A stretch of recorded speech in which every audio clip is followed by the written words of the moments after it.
This is Kayzo Unleashed on Sirius XM.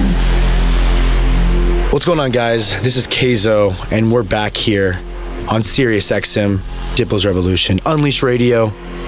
I'm here today, episode number 4, with my good friends Brandon and Travis of the band, the legendary band Atreyu. How you guys doing today? Doing well. Great, man. How are you? Good, man. I'm a little sore today. I'm not gonna lie. I did springboard Pilates today in this AM, and I've never done Pilates, and it was quite the workout. It'll get you, dude. Yeah, I feel like there's a stigma with Pilates, especially for guys, which is, I don't know why there is, especially now doing it, that it's like just women do it or something. And I went and did it, and it was just me and 2 other women in the class, actually. Mm-hmm. But it was like actually such an intense workout, and I'm sore as hell right now. I'm not gonna lie. Go ahead. I went into, like, I've done yoga before. I'm not like a authority on the subject or anything. I'm definitely not a yogi, but I have done yoga before. But I went into it like a typical dude. Like, oh, how hard can it be? You're just stretching or whatever. Right. And I did it, and I was just like, well, I was wrong. Did you do just normal yoga? Yeah. Because there's like Bikram yoga, which is like the hot, sweaty sauna. 105 degree yoga, which I do want to try. I'm not cut out. I want to try. Like super brutal. Yeah, I mean, I used to play hockey, so I did yoga, I did everything, and I just never did Pilates, and I didn't really know what it was, but I'm like, it's like all core, all your abs, your whole body. Yeah. I'm so sore right now. I'm a fan of the classes, period. I feel like you get a better workout because there's like other people there that you in a class, close out. And there's a teacher, so they can tell you what to do. I did yoga once with my wife, and we went into this class for the first time, and she's a flexible, in shape human. I'm not, but we went in, and it was like me and like 12 girls. And so it was like 12 girls and then like the big sweaty dude that didn't know what he was doing. And there was a portion of the thing where they were like, cool, now we're going to sit kind of in backwards in these chairs. And I was like, if anyone's ever seen me in real life, I'm not a small human. Like, my bones weigh 150 pounds. Like, you have to sit backwards in a chair is like not happening. So she's like, you can just sit on the side and like do this other chair stretch. Maybe not be for you. Yeah, you can just try to touch your toes over in the corner. She pats you on the head. Yeah, good job, bud. She's like, you tried. You're a good husband. Oh my God. Well, that's great. Well, I'm happy to have you guys here in the studio. It's been a while since I saw you guys. Yeah. Last time we were together, we were in the studio out here in Los Angeles, not the studio, but a recording studio, writing a record. A ripper. A ripper? Is that what you're calling it? A banger? That's a banger would be the EDM, the electronic term. But what would you call a banger in the rock world? I'd say a ripper. A ripper? I'm more of a banger guy. Yeah. Is it? I feel like banger's kind of cross-platform. You can use it. I've heard banger in different. It's multi-genre. Settings. Multi-genre. That's a good way. Yeah, banger is multi-genre. But yeah, we were writing a banger or a ripper, and I'm pretty stoked on it, man. I've been playing it out in my live sets since when were we in the studio? What month was that? A few months. September, August? No, September? Before that. It had been like May. No. It was after the summer. I know that because I didn't have. I want to say it was September. September, I would say, is probably end of August, September. Yeah. But I've been ever since we made it, been playing it, and it's a ripper banger. Ripper. You can bang your head to it. Yeah, you can do that while ripping. While ripping. I have played it to obviously just like some of my friends and stuff like that, or like family.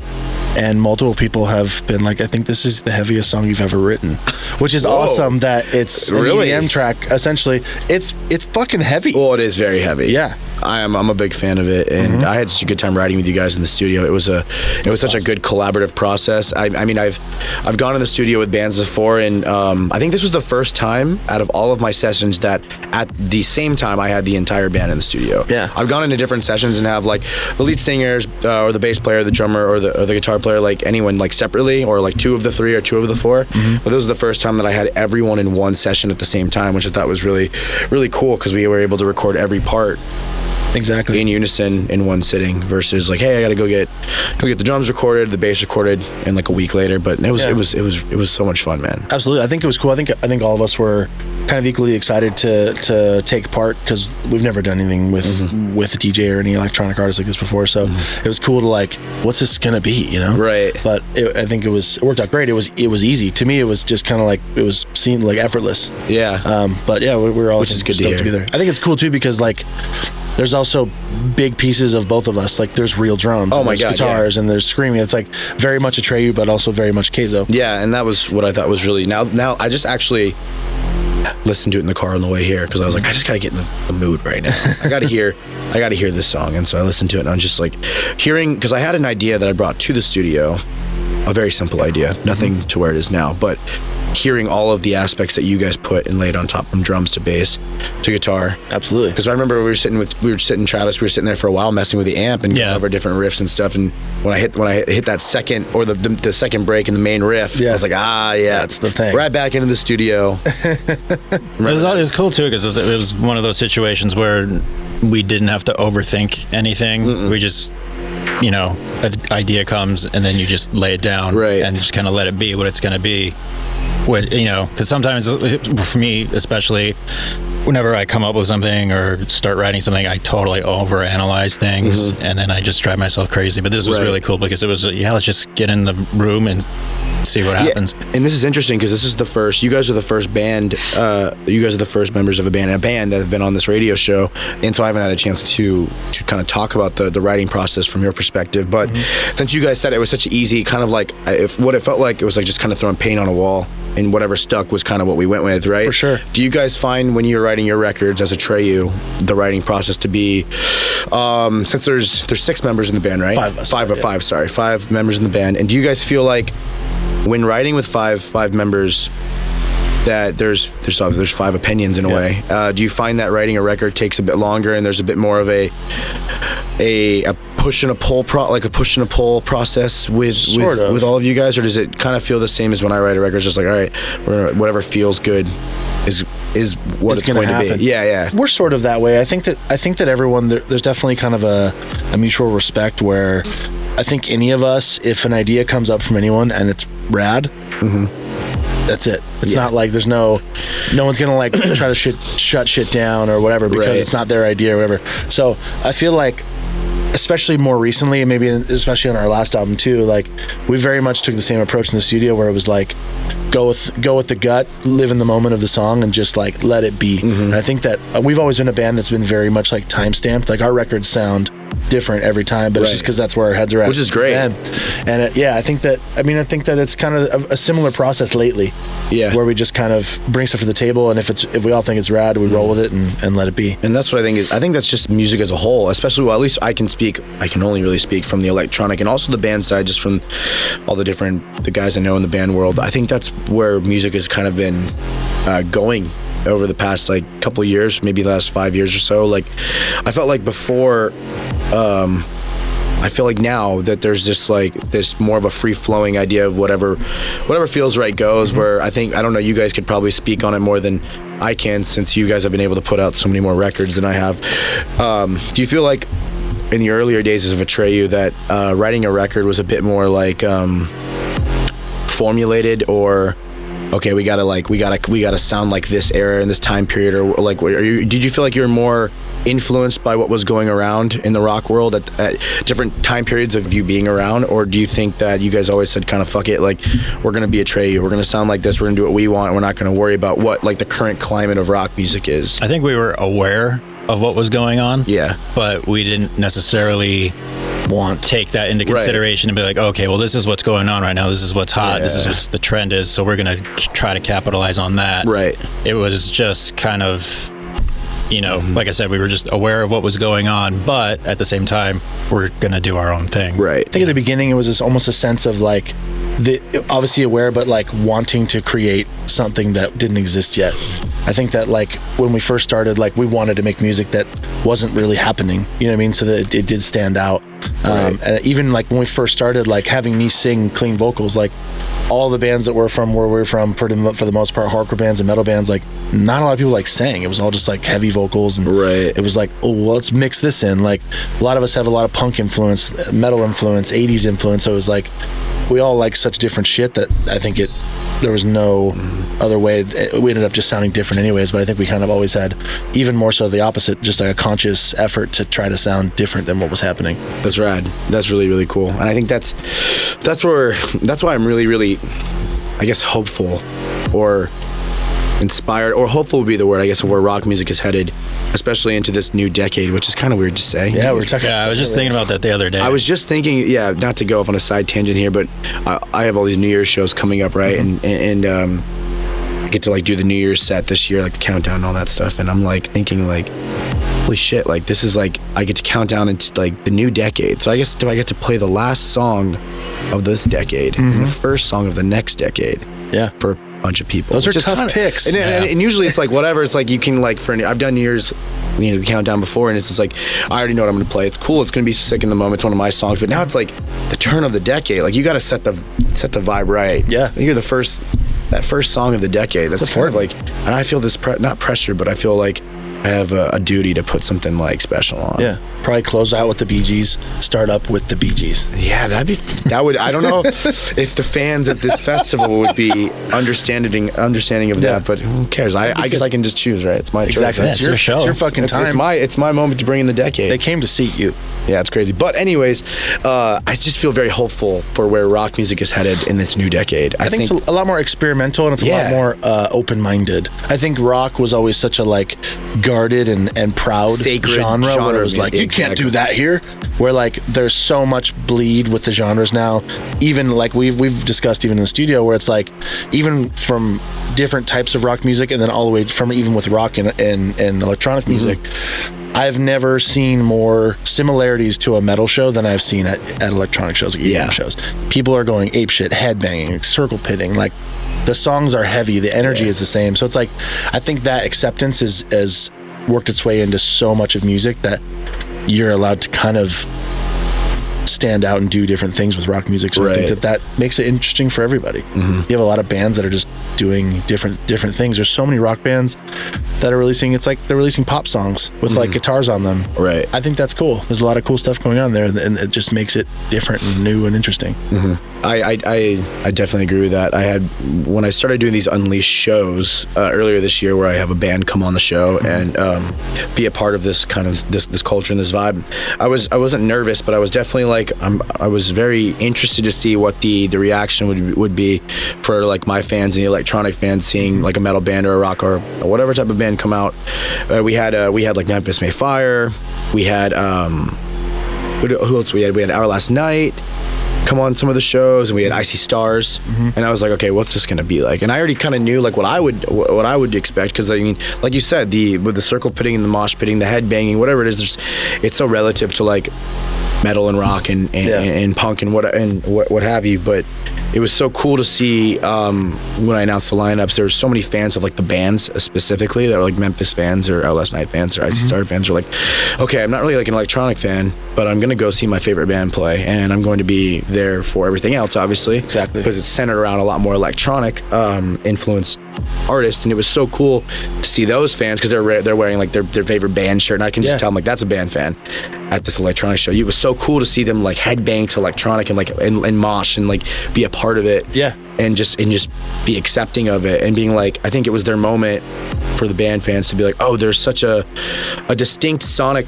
relativity between like bass music and electronic to rock and metal and whatever it may be. And so it was cool to see like those kind of like those light bulbs go off in their heads from afar. And that energy and that kind of like atmosphere is fucking like, you can't escape it. Like, not at all. I didn't grow up on electronic music either. I maybe started going to electronic shows and whatever, listening to stuff 7 years ago, 8 years ago maybe. And like the first couple shows that I went to were like Skrillex shows, and like going way back with Sonny, and it was like, what is happening here? Like, this is bananas, and you can't go and like not get into it. So like if you're into rock music and you're into that energy of a show, it's like turning it up. It's just energy. Exactly. It's all energy. So I think that that's why it works so well. Yeah, there's a lot of parallels between the rock, metal, and the electronic world as well. That being, like he was saying, it's a high energy music, and when you have a high energy music, people are going to act accordingly. You know, whether it's headbanging or crowd surfing or stage diving or circle pitting or whatever. And I think that's kind of where the crossover lies. You know, and you know, like we were saying, you're seeing it more and more today, especially. And I don't know if it's because of people's awareness now, because of the access to internet. There's, you can, like when we were growing up, to discover new music, we had to go out, go to a record store, shuffle through CDs, pick something out. Now you literally just have to pick up your phone and hit a button, and it's all laid out for you right there. So yeah, I mean, I think it's a cool thing. It definitely plays into it, I think, for sure. Yeah, and it's really it's very hopeful to see the fans from the electronic side when they're watching these bands moshing and headbanging as if it was Skrillex or myself playing, or any sort of dubstep bass, whatever you want to call it. Yeah, it was cool to see them treat it no differently and be like, oh my god, I like they don't even realize they like this. You just have to kind of give them an outlet to it, and there's never really been an outlet for electronic and rock on a large live scale production to really have its moment, and that's what kind of Unleashed is all about. It's just giving fans from any side of the music world a different option and in a different way to view the live side of things from electronic and also rock. And because I feel like there was Warped Tour and there's so many rock festivals, but you don't ever see the crossover as often. Well, I think that's rad. I mean, I commend you for doing the Unleashed kind of shows. I think that's really awesome. We just did a tour in Japan with this band called Crossfaith. Yeah. And they have a tour they do every year, and it's literally the point of the tour is to bring bands like international bands to Japan, because in the rock scene, like, Japan has gone through kind of phases where they're really into Japanese rock or then they're really into international bands. It's been on an international or into a Japanese swing for a while, so it's been harder for international bands to go to Japan. So they're like, well, we'll just bring them over. We'll bring over all our favorite bands and make sure that we can try to create like an opportunity for these bands, because if once they're there and you see it, you're in the midst of the show and you get that whole experience, then it's like, oh, this is awesome. It's the same thing that what you're doing is like crossing all these fans and giving them the opportunity to play to these different people. It's just like you said, just give the listener an opportunity to be exposed to something different. Exactly. And they don't even realize they like it. And they write it off before they get a chance, so you have to give them a chance. And it's been really, really awesome so far. And I can't, like I said, 2020 for rock and electronic and everything in between. It's going to be a really exciting time. Kayzo. Unleashed. You brought up Japan, and Japan has got to be one of my favorite places in the world to tour. You guys have had a chance to go to Japan, a few times. Yeah. We were just What's there, your take of Japan? April? September. I'm terrible. Months are time. Close enough. Fucking close enough. April, September, same time. I keep thinking of Europe. Anyway, I digress. Yeah. What's your take on Japan?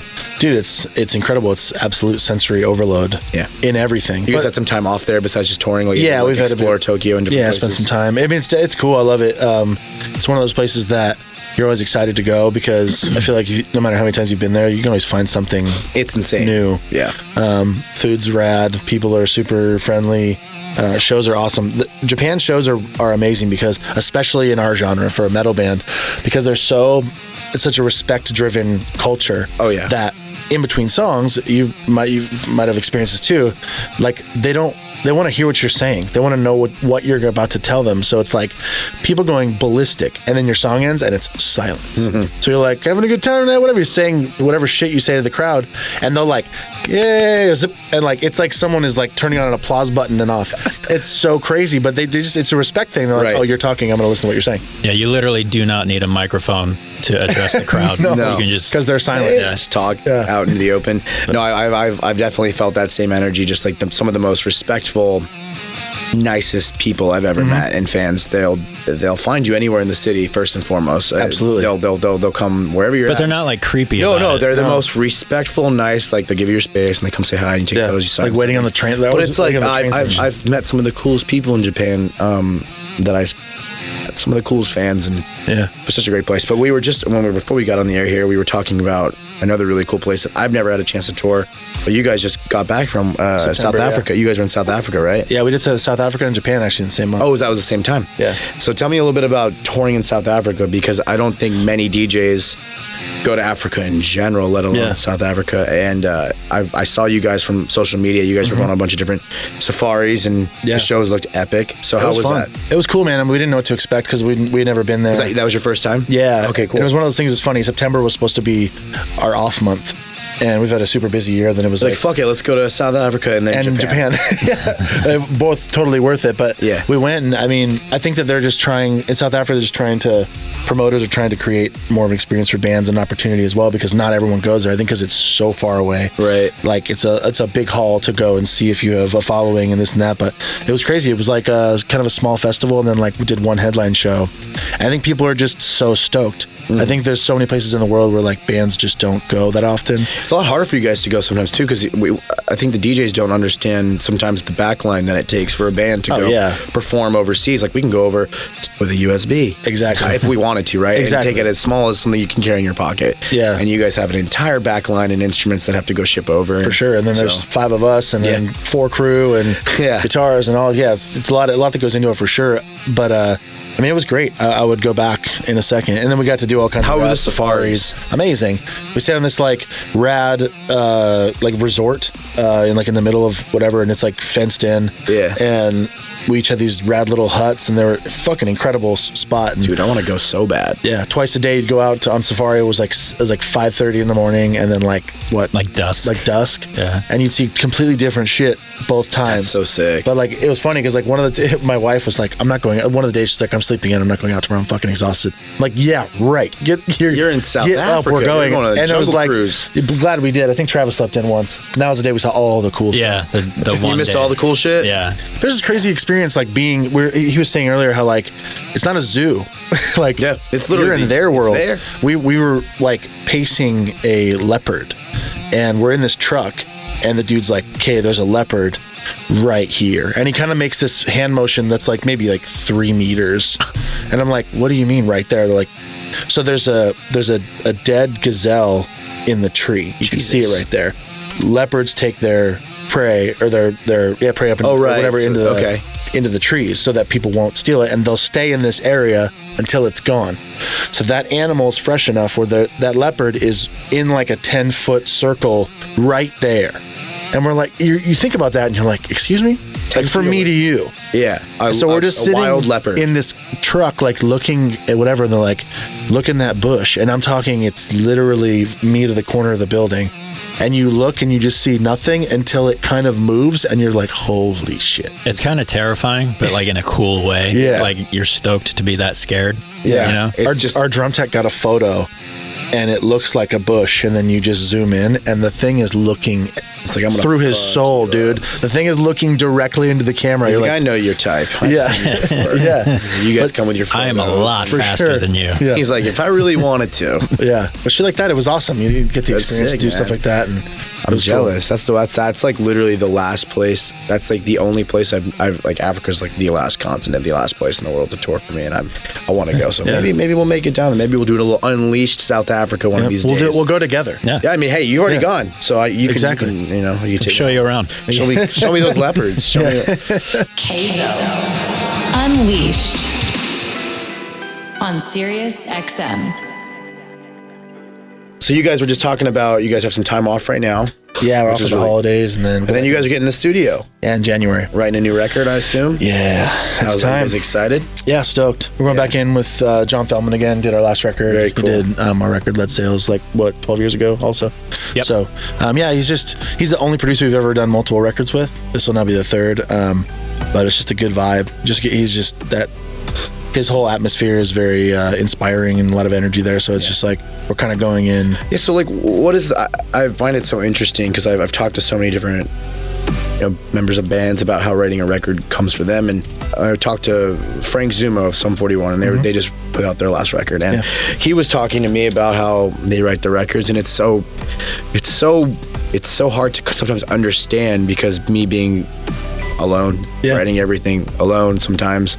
It's like I feel like maybe producers of electronic sometimes get a little jaded about how the writing process goes, because it's like I can sit down in one day and write 4 records if I wanted to. Exactly. But it's like when you have members of a band and different parts and different instruments, it takes time, especially when you guys don't all live in the same place. But he was saying like, I'm going to go record all the drums to this record, post the other parts already being done. I was just like, really? That's interesting. Like, it's just it's different for everyone, I guess, right? But like, how is writing a record for you guys? Take me through some of like the most basic steps. Like, how do you start writing a record for you guys? I feel like it'll be kind of individual. We'll kind of on our own maybe come up with some riffs or concepts or chorus idea here and there, whatever. And I think back in the day we used to kind of meet up more and like hash out ideas and like really kind of prep. But as we were saying earlier, like this last record was really in the moment, and I think that like we kind of just like gave into the process and let it just take hold of us and go. And it's funny, like we're going in the studio in January. We've had discussions and stuff, and I think we'll have more discussions of like, I think more broad, like what do we want this record to be? Like what do we want to accomplish? Anything new we want to think about? But really, like I think for us too, it's like really getting in and just letting that moment take hold and go. So I think it's more kind of like flying by the seat of our pants at this point, which I love. I think that's a cool, there's nothing more pure than that, because you can't overthink it, you can't doubt it, it's just like in the moment and you're going. Yeah.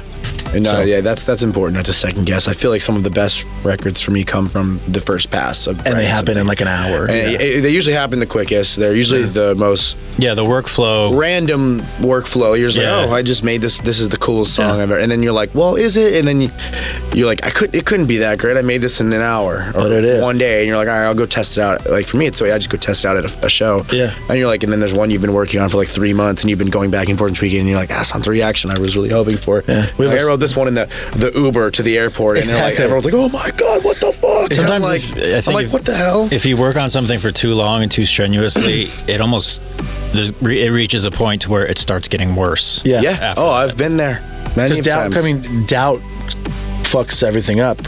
We have one of my favorite songs we've written is a song called Creature. It was the first song on Death Grip, and literally the record was like pretty much done. And I remember I was playing the guitar riff in the studio. I think you came in first. I was like, Travis, what do you think of this riff? And you're like, it's cool. And we started fucking around, and I like went in and like tracked drums again, like the small room. It wasn't even, or I don't even know if it was like the main thing, but we like recorded guitars for whatever. That song happened in like 2 hours. That's insane. And it was like, and then ended up opening the record and being this. And you're like, this song's done on accident. So that's awesome. You guys are going in January record. How long does I mean, I know you were talking about how it's just like it's a different writing process for you guys, but do you guys usually end up going in the studio for X amount of months and hibernating and then exiting the studio and touring it? We're gonna do kind of the same thing we did on the last record, but it worked out. We're gonna just go in for a couple weeks, maybe 3 weeks in January, and then we're gonna go back again in March. And do maybe 2 or 3 more weeks. It's kind of cool because you can kind of get in and create a bunch of songs and have a little bit of time to live with them and listen and be like, okay, cool, like that's rad. It's cool listening to songs when they're like done. Like it's not a shitty demo. It's like, tell me about it. It's the best feeling. And you're like, then you're like, maybe this guitar lead's kind of weird, or I could that performance I could do better than that. Maybe you go fix it, but it's kind of cool to live with the songs throughout, because then I feel when we're done with the whole process, half these songs we will have been listening to and sitting on for months. That's usually, and if they're still rad, you're like, okay, good, we're good to go.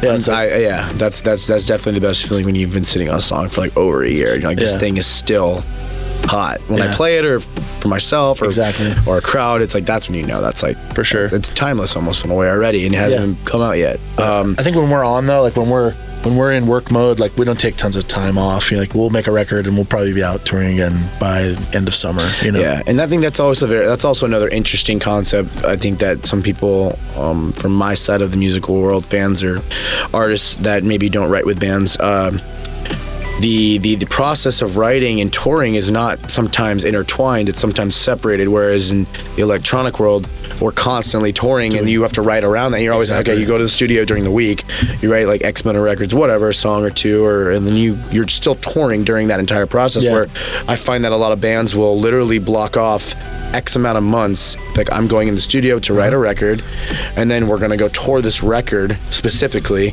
and then take time off and then do that process again whenever the time is right. We're pretty much the same way. Like we rarely write on the road. Yeah. Just because there's so much shit going on. Yeah. You got sound check here, you got a VIP thing, you have the show, Yeah. and you have all this stuff going on. It's hard to sit down And you guys need focus. like a legitimate studio. I can be on a tour bus with For headphones sure. and my laptop. Yeah. But I also love that though. Like I feel like electronic music doesn't live in the album cycle at all. The world that world at all. Right. I think that the albums cycle and everything has become a bit archaic at this point. Like it doesn't really make sense anymore.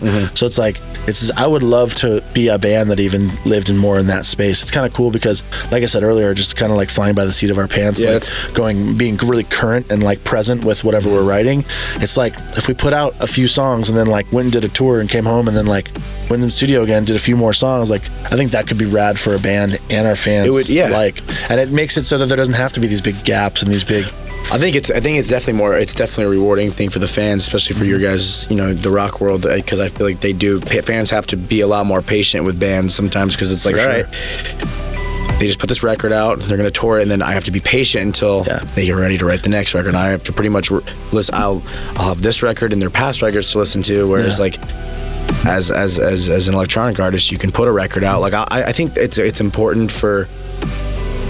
I think there are artists in my world that do put records out, and it's For sure. It's not You're one of them. Yeah, and I am, but it's not like I didn't write the record and then like take time off to write the record. It's like I wrote the record as I was touring, and then there's a billion songs that I had for it that didn't make it. And it's like, all right, these are the ones that I like for the record. Then I'm gonna just play it and tour it as I play, and then have a tour around it and whatnot, and then continue to write more music. Like like.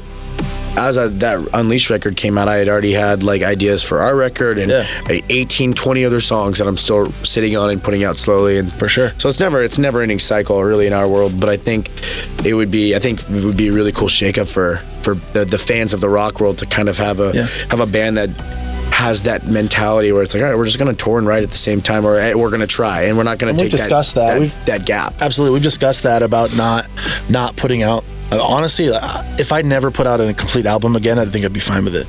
Like, I wowould rather, and I think our fans would get more out of us. Right.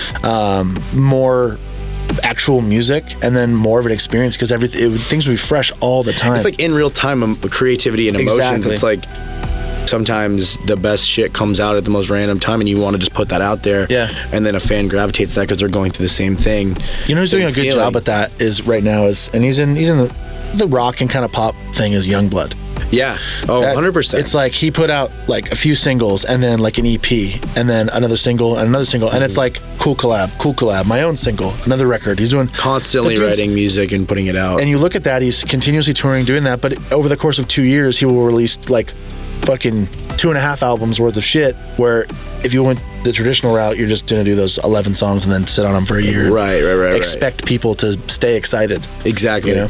Yeah, it's an interesting. I think the way in any musical world kind of digest music in any content nowadays, it's so rapid fire that the attention spans kind of go quicker. So it's almost like you have to kind of almost adapt to that way of writing and putting out music, but you don't have to. I mean, it depends on your fans really. Like if they understand you and they're like, okay, this my favorite artist needs time to write this record, because I know when they do put it out, it's going to be it's going to be my therapy for the X amount of time, or a year or two, and forever. Really, it's like they get it. But I think a lot of the newer fans that are like, like the younger generation of listeners of music are like, okay, I need a song like once a week. Exactly. And it's a fix. It's a quick fix. Yeah. But it is cool, when you get a chance to like put out a body of work from our side, because we come from the complete opposite background than you guys with these records and whatnot. I think it's cool for the physical too, like being in the rock space, like you can definitely do short bursts and singles, whatever, but still do something cool. I feel like the only real physical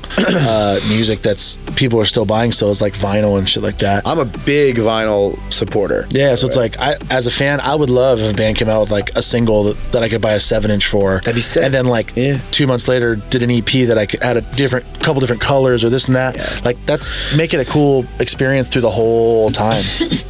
I feel like vinyl's making a pretty big comeback though. I feel like with anything that was old is now new again. Absolutely. I think the idea of artists putting out their records on vinyl are becoming very popular. I mean, I put my only two records out on vinyl, and I think it's become a collecting piece. Even I know a lot of my fans don't necessarily listen to the vinyl but it's a piece of art. It's another way for us as musicians to put our art out there. Especially for the diehard fans. Oh, they love it. They want come bring it to all that concert. shit. Hey, can you sign it for me? When it's funny, it's like you think about that. Like perfect example is just a fan of music. I bought the like Skrillex Travis Scott remix 7-inch. Oh, you did? I don't exactly put it on in my house, But it's a piece. but of it's art. rad. I wanted there. it. It's like I want that. It's in your collection. Yeah, like there's a lot of records that I don't like. I'm not gonna like put on like a Slayer record at my house while I'm like cleaning up. Having a nice glass of wine. Yeah, but I want to have it. Yeah, you know what I mean. I Turn want the to have record something player like on that. and put Slayer on. And Yeah, candlelight. Have a nice you and steak your wife dinner. are sitting down for dinner, and then just Slayer pops Just on. exactly. Rain and blood in the background. Yeah, exactly. You know what I'm a big fan of for records though? Like I don't know about what you guys like to watch movie wise, but I'm a massive horror fan. I like live in.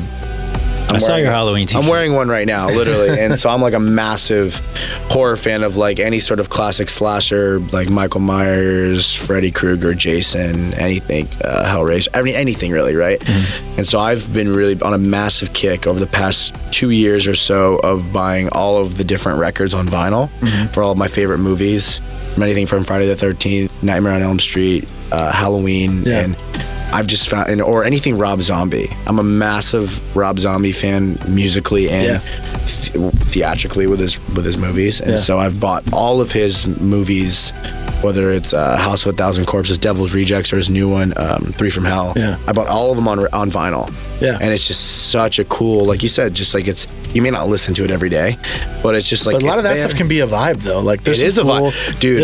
Man, I need to start sampling things that I find on records, because I find, especially with like these Rob Zombie records and these movie, like the movie soundtracks, you just get some of the coolest shit. Yeah. For even for like 1 second, you're like, Exactly. I wish I could sample that, or just have that. And For sure. and you're like, where the fuck did that come from? The thing with horror too is that like the music is just as important as the character. Oh, 100%. You know, so you hear the Michael Myers theme, you know exactly what that is, Timeless. and it clicks, and it's like I said, it's synonymous, and well, basically pretty much any John Carpenter movie, because Legend. yeah, exactly, Legend. I mean, the dude literally plays his soundtracks live. Yeah. Like that's awesome. That would be sick to see live. I know a few people have seen it, and they said I pay good money to see that. yeah, for sure. It'd be awesome to goof the crowd and like at a really like integral moment throw in just like just like totally fuck up the vibe. That would be so good. This is Kayzo Unleashed. What do you guys like doing in your free time outside of music? I always like to ask anyone I know, because I know what I do. But what do you guys like to do? I hang out with my wife and kids and make more music. Yeah? I've had this discussion with my wife, my family too. Like, I don't have hobbies. Like a hobby I don't outside like of golf music. or like, I just started painting again, which is fun. Like, that's cool. That's a hobby. But like, cool. I just make more music. Like, I do a lot of sync stuff in TV film. So when I'm not on tour or not writing Atreyu records, I'm just writing music like multiple days a week. So that's kind of just my hobby as well. Live and breathe it. Oh, yeah. Definitely, music is definitely a hobby outside of work. It's For sure. passion, but it's cool. And Disneyland. I think we've established that. Well, the kids, Disneyland is a must. Yeah. You guys. So we're always like, we're taking them to Disneyland. But it's for you not guys. for us at all. Yeah. Yeah, it's not for us. We're not gonna have fun. 'Cause you can drink at Disneyland now too. You get beers, you get shot, you get the whole 9 yards. Yeah, especially when you just put it in like a aluminum water bottle. Oh, no one ever. You're on a questions whole nother level. I was actually in Florida not too long ago in Orlando, and I went to Disney World, and went to Epcot, and I did the. I didn't know what it was, but I was told that like you go. I've never been to Epcot really, like as an adult, or even like Disney World in Florida. I'm like, all right. Last time I was like 7 years old, so I have no idea what it is really. And everyone's like, you got to go to Epcot and like drink around the world, man. And I'm like, what do you mean drink around the world? Like, oh, Epcot's like different countries, like food stands, and the food's really good. I'm like, all right, whatever. I know I'm not trusting this. Let me see the Yelp review on this before I head out. And I'm like, all right, whatever. I'm gonna try it. And I got so fucking drunk. It's a lot of countries, man. I didn't realize. I'm getting every country I've ever toured in 2 hours of drinking, and I'm like, man, shout out to Disney World. I got hammered. Oh, they kill it. I haven't been that hammered in a while, and Disney World did it to me. But even Disneyland now, California Adventure, you have like the wineries, you got like the beer spots. They're just trying to, because they know. They're like, I see these parents here with their 2-year-olds in strollers. I know you guys need a beer right now. I need. You wish you had a nice Merlot in your hand. That's what I'm saying. A shot of tequila. They need to offer it at Disneyland. Then I wouldn't have to bring our own in a bottle. They should just start offering, the lines are so fucking long. They should just have someone coming around with shots. Drink stands. In line. Like, hey, do you need something? Do you need a shot of tequila for your next 3.5 hour wait for It's a Small World? While your kid like headbutts you 14 times in the next hour. And all you're hearing from left and right is just screaming. You're like, oh my God, I need screaming on top of Disney music. Yes. Yeah, it's like, and then just like, It's awesome. Yeah. But that's good. What about you, Travis? What's your hobby? Yeah, what's going on? Yeah, I'm pretty much on this kind of the same lines as Brandon. I do a lot of other music related stuff. Yeah. I have another band called Fake Figures. Okay, cool. More of like a passion project kind of thing. We're not trying to take over the world or anything. Just play shows for fun, whatever. Yeah. Released an album or a EP last month. So it's on there. It's on Spotify and Apple. Very cool stuff. Other than that, just kind of hang out. I'm a bit of a video game player. All right. What's your console and what are your games? I'm a PlayStation dude. Okay, same. I don't play online because I can't handle a 14-year-old talking shit to me. Yeah. Just too much. It just bruises your ego too hard. It does. Somebody doesn't want to hear it. He's like gets a guitar player, Atreyu, you fucking asshole. He's like, respect me. I'm too old for that. My ego's too fragile for that. But yeah, PS4 guy. I like a lot of open world games. There you go. What's the boring one you played on tour? What's the boring one you played on I got Death Stranding. Oh, dude, Death Stranding is okay. All you do is run around. Okay, you don't I have even a love-hate with anybody. it because I love it and I love the music on it. The music is great. I did a remix for Bring Me the Horizon's Ludens. Okay. And I was like, oh, that's on Death Stranding. So I have the game and I started playing it. I'm like, the music is the way it's laid out and the way the music kind of flows and it's like an open world. Like I love it. I am not the biggest open world player. I try to get into it, like the Fallouts and Death Stranding. I mean, I have moments where I'm like, I'm in it, but I'm so hard for me to stay in it. Yeah, especially that game. Because it's a long game. Yeah. It's a beautiful game. I haven't gotten that far into it yet because I kind of semi gave up on it for the reasons that he was talking about. Because I'm just running around doing nothing. I probably wasn't a help, though. No, you try to play it on tour, and I'd be like, dude. Can something happen, please? Something like, can you fight somebody or steal something from somebody? But like playing certain games on tour, it just can't happen. But I feel like something like Death Stranding is a great game for tour. See, but like, I had to get too focused in on it to figure out what was going on. Gotcha. You got people kept going on and off the bus, and you go. What was the one you played years back? Your stories. Until Dawn. Which is like a decision-based game. Yeah, I know about Until Dawn. So it is cool because it's like you don't have to sit there with a controller to enjoy it. You can watch somebody else play it because you're making decisions, and the decisions that you make affect the outcome. And it's like the butterfly effect kind of thing. Sick. We literally would go. We'd be sitting around like after the show and be like, Travis, will you play your stories? And like, dude, it'd be like 6 of us in the front lounge, like just like we're watching a movie, and like it's terrifying. Or we were sitting one night and like my wife sitting with a glass of wine and totally pulled like a movie, like wine everywhere, like the game scared her.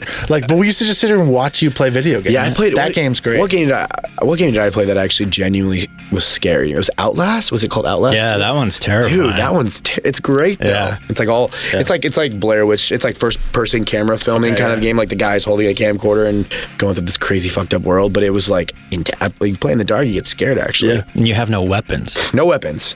Like you're just running away from stuff. Way back, scary shit. Way back in the day, like van days when we first started, we used to have a little TV in between the seats in our van, and Travis would always stay up and play. It was like some old school like. I think it was like a Resident Evil game or something. But like some dudes would be driving and like the music would stop or they would just want to chill or whatever, and like you'd be asleep in the van and you just hear like chain sounds and shit, and we're like, and then you just wake up and this creep would just be like lit by the TV, like playing video games. Eyes just bloodshot.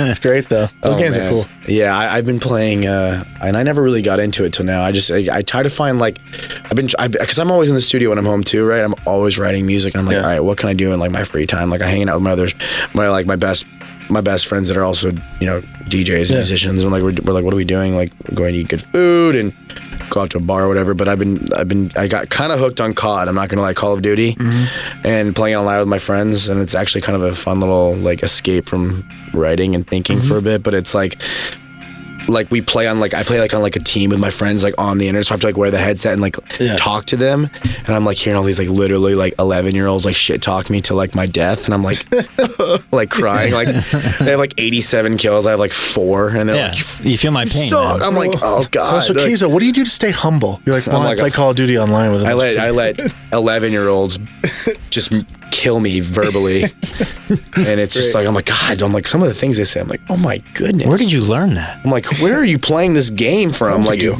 your parents? Yeah. What are you doing? Do they know you're doing this? They know you talk like this? I'm like, God, what was I doing at 11? I was like, not this. Definitely not. Man. No. But because I grew up playing, I played hockey my whole life before music. I got into music late, compared to not late, but compared to a lot of people. I'm like, I've been doing it since I was in the womb, and I'm like, no, I played hockey from like 3 years old till like 19. Okay. And I'm 28 now, and I did like the whole move away from home at like 14, and was gonna play in the NHL. That was the goal. And I did like played a very high level out in Canada when I was older, and realized where I was at was not gonna get me to the NHL at that point. And so I got really burnt out and quit. But it worked out. But I got into music. Yeah, I guess it kind of worked out, right?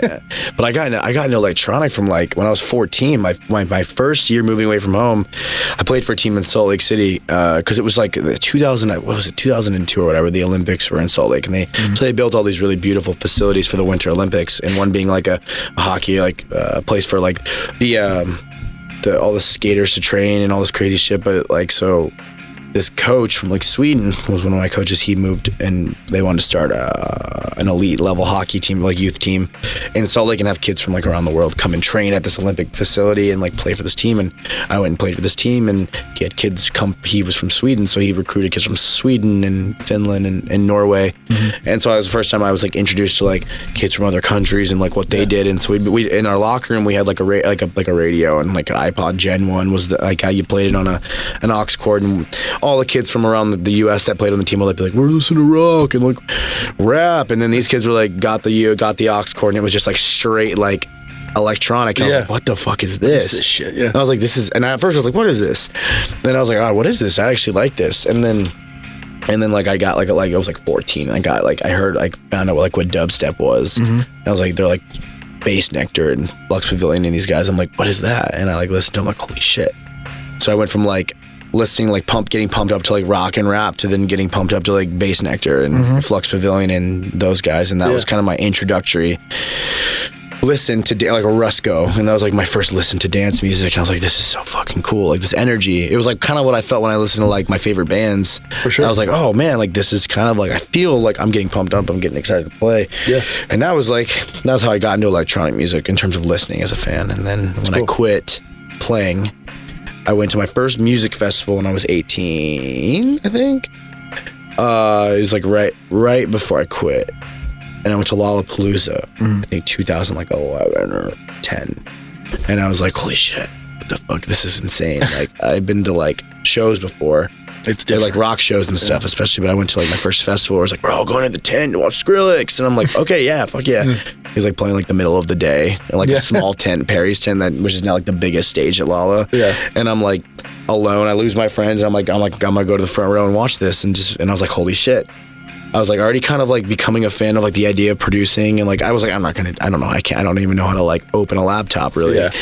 And I'm like, I see the reaction, the energy from like these shows, and I'm like, I need to like be a part of this somehow. For sure. I don't know what I'm gonna do yet, but I'm gonna figure it out. And then here we are. What got you started on like the production side? Like who was your freaking Sherpa? Yeah, so that's a whole. I'll give you the quick Spark Note version of that, because it's an interesting story, and I don't think I've told it on the show yet.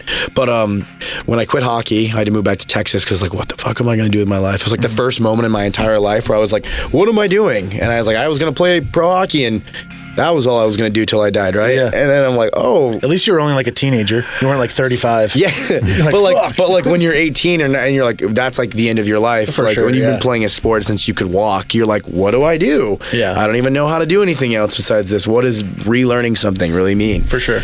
And so I like moved back home, and I had like 6 months off to like I was like getting getting a job, like figuring it out. I'm like, all right, I want to like learn how to produce for fun on the side. So I like illegally downloaded like Ableton and like computer back in the day, like didn't know how to like even download it, and I went on like YouTube and I was like trying to learn how to like make sounds off like tutorial. I'm like, I don't know what the fuck I'm doing. This makes sense. I had a binder. I was like writing definitions down, like what a compressor meant. And I'm like, I don't know what this even means, but I'm writing it down. I was like 18 and I'm like, okay, this is not, I don't learn like that. So I'm like, all right. So I kind of put it to the side for a bit. And I was like, I'm going to go to college. Went to Texas Tech for a semester, did strength and conditioning as my major, and realized quickly in your first semester of college as a freshman, you don't really do much that involves what you want to do. Yeah. It's all like learn how to do math and bio. I'm like, well, when is this going to do anything for what I think I want to do? I'm like, and all along that time, I'm like trying to learn how to produce in my dorm room, and I'm like DJing on my laptop for my friends at a frat party. I'm like, don't know what I'm doing at all. I'm like just playing music back to like not even mixing songs. I don't even have anything. I have my laptop and like an aux cord, and I'm like, all right, this is cool. And I'm like, well, I can't do school. This is just not working for me. And I'm like, I realized like this kid I went to high school with my senior year, he had gone to this music school in California called Icon Collective. And I'm like, what's that? And he's like, I just graduated, changed my life. And I'm like, he's making music, like EDM? And I'm like, whoa. And I like talked to him and got like the admissions number. And I'm like at school studying for midterms my first semester, like a Starbucks. And I'm like, all right, I'm going to call this guy just for a minute and just see what it's like. I ended up talking to the admissions dude for like 3.5 hours outside of the Starbucks, like totally like forgot track of time. I'm like, okay, I want to do this. I want to like whatever this is, I need to do this. I need to move to California. I'm going to figure it out. So I'm like figuring out how I'm going to go home to Houston and like tell my parents I want to like quit college and like do music. And I'm like, all right, well, I need to like take this from some sort of like realistic approach, and I'd be like, hey, I want to be a DJ and move to California and fuck everything else, right? And like, cause they'd be like, what? And so I'm like, all right, I want to like make this PowerPoint, because I'm in college, so I know how to make PowerPoints at this time. And I'm going to make handouts from Microsoft Word, because I'm using I'm like, I know how to do PowerPoints in Microsoft because I'm in college. Prestige worldwide. Yeah, it might as well have been. If I had a music video, it would have been icing on the cake. So I'm like, all right, fuck, I'm going to go sit home. I'm going to sit them down, like an intervention, my own intervention. I'm like, so I sit them down outside. I give them handouts. I open the laptop up. I'm like, this is where I want to do. And I'm like, but I'm selling him about this school from the technical aspect. Like, I can work in a studio for another artist and record for an artist, and like maybe one day I'll like do music on the side. And like, but not really. Who knows? And they're like, okay, well, they've always I'm a hard worker. Like, they let me leave home when I was 14 to play sports. And they're like, we know if you really want to do this, like, you're gonna make it happen, whatever you're going to do with this career. And they're like, well, you can, finish this semester of college or drop out now and drive to California. And I'm like, well, I'm dropping out of school and driving to California. So the day after Christmas, I packed up all my shit in Houston and drove out in my Yukon, my old car at the time, and drove to LA. And I lived in a 1-bedroom apartment on a futon with 2 other dudes, and had no AC, no internet, no Wi-Fi, and ate beans and rice, and did the whole thing. My parents gave me an allowance for the first 9 months because I was in school, quote unquote. Like, I was in school. They're like, okay, well, this is way cheaper than college, so we'll give you an allowance so you can like do school. But when school's done, you're on your own. Like, you're an adult. Yeah. And like, have fun. And I was like too stubborn to get a real job, because I knew if I got a real job while I was at school that I wouldn't be like actually putting all my time into music.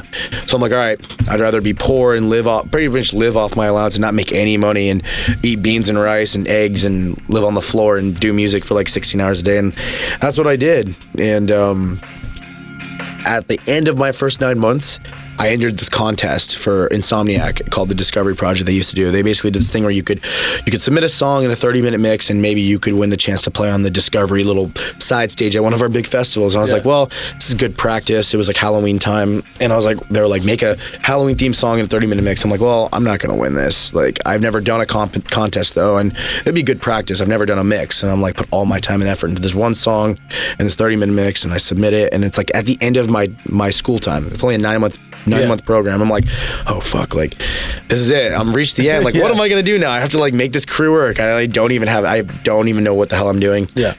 And I end up winning the contest and played my first little DJ set there, and like, but it was like what I needed to kind of like reassure me that, hey, I could maybe do this. Like, for sure. It wasn't just like these 9 months of learning all this nerdy shit. Like, maybe I'll make some music out of it. I was like, oh, maybe I can actually like make music people are gonna want to listen to. Yeah. And then here we are. That's a great story. We're talking to Atreyu at SiriusXM. Dude, here we are. Oh, how far we've come with our songs with our record that we have together. That's awesome. Yeah, it's kind of an interesting little story. And I had no musical background. Yeah. Like, I kind of have a similar story. I was going to school as well, and I had like a semester of college left to finish. And the opportunity I was already in Atreyu, but the opportunity for us to go out and tour came up. So I was kind of split. Like, I have a semester of college left to finish. Should I do, the quote unquote smart thing and do that and kind of forget about this pipe dream, rock star thing, whatever?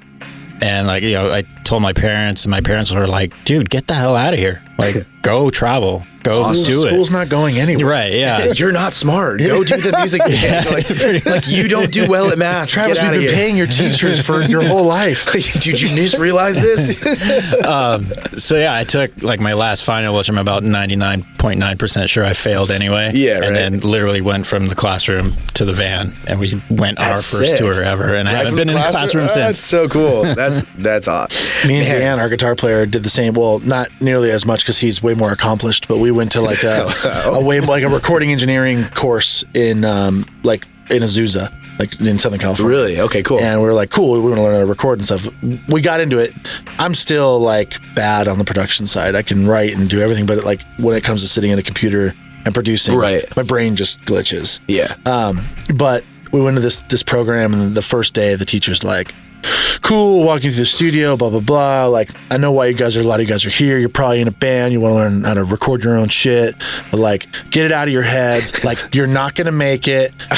Your band's not going to get big. You're not going to be a rock star. Just get over it and learn this. God. And then at least you could be on the other side, and you can still make music and hang out with whatever. Make some money. And so we went to, like, 2 classes, and we're kind of just lost. And after literally, like, the 3rd weekend, we got signed, and it was fast. Like when we first signed a record deal, it was like you need to go to New Jersey in like 3 weeks or something, or a month to make our first record. And we like went back to the thing. We're like, hey, this is gonna be our last, in front of the whole class. Like, this is gonna be our last day here. And the guy's like, what do you mean? He was like, oh, giving up already, huh? Too hard? And we're like, oh no, like our band got signed, and we have to go to New Jersey and make a record, and then we're going on tour like a month after that, so like we got to go do this whole thing. And he was just looked like a dickhead in front of everyone. He's like, fuck. I want to go back now and be like, hey man, we just celebrated our 20-year anniversary as a band, so thanks for your input. Thanks for gold record, motherfucker. Motivation. Yeah, 2 gold records. That's so sick, man. That's so cool to hear everyone's like story, how they got into music. Kayzo. Unleashed. Listen, guys, it's been so much fun talking to you guys in the studio. Likewise. Thanks for having us. We talked about a bunch of fun stuff, but I'll reiterate, we do have a collaboration on the way. Mm-hmm. Kayzo and Atreyu. Should we tell them the name of it? I think we should. I haven't talked about it on the internet. Yeah. Haven't peeked. I've only played it at live shows. Never posted really too many videos about it. But it's called Battle Drums. Battle Drums. And we're looking to have it out beginning of next year. Nice. I think the world's 2020. We're gonna start off this the new decade. Yeah. We were just talking about that. How crazy is that? It's weird to say that it's going to be the 20s. The 20s. Yeah. Yeah. But there's no flappers and stuff this time. We could bring that back. Anything from the 20s is now popular again. Is that what it is? Yeah. Since we're back in the 20s, anything from the Everybody's going to start talking like the old times. Say, fellas. Kayzo Atreyu, hottest song on the market. See. That would be a great way to. Yeah. We can probably get a sound bit in there. Or something. I think that's the first song, because I was talking about how I'm going to play these festivals for New Year's Eve, and I get to play like the last song of the current decade and the first song of the new decade. I think I'll just play like a 1920s swing banger. We're in the 20s, baby. I love it. Then just straight into dubstep. Exactly. Best of both eras of the 20s. Exactly. All right, we'll see what happens. Yeah.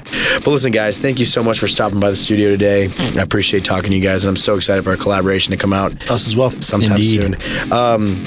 You guys, thank you so much for listening this time around on Unleashed Radio. My name is Kayzo. We got Brandon and Travis Atreyu here. This was episode 4 on Dibbles Revolution on SiriusXM. Thank you guys so much for listening, and I will see you guys soon for episode number 5. See ya.